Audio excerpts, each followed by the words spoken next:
pagkateo ka ng pagkawin. Ay, zara na ko. Oh. Video na ko. Video lo. Lain sound lain pe lo sia ka. Ang kom la.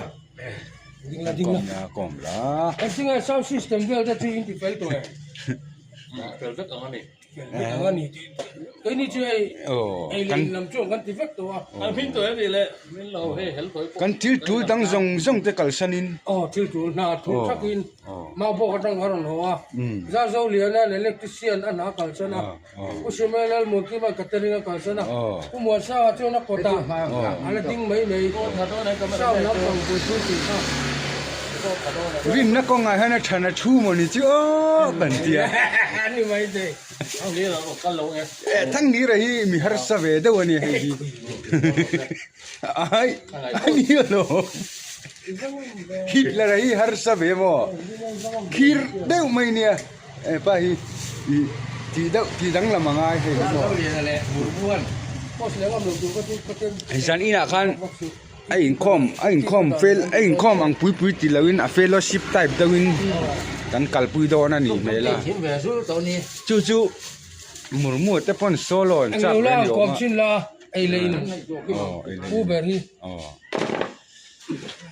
ai pi chiang ni do ra ma mo cha khai kan lam khom mek junior hu thak thak ti sao lam kom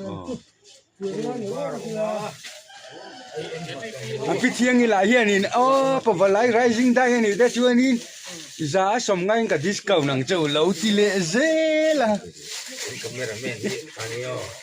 hello Tiang ko khat lo pe de.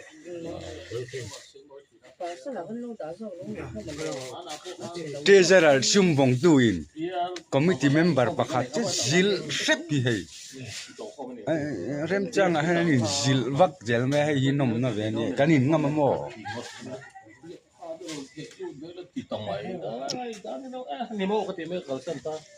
bes gitar ta kam sen mo bo do ko ka chu bes gitar ka be instrument om lo ta ka chu la dan sound lam mo phuna ni mai lo mi ka Ai pu du zo ni mai.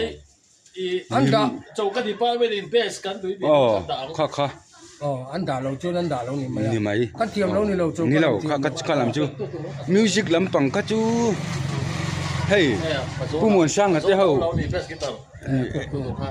pu jam ai hi mi ani hi mi sound lam bo pui tu buổi pui ro sen ti ni adiu ti tin la tu zanin da sari ri dang sia tang sia dang mat gat ringo ta ni lai mat nói rum ba tu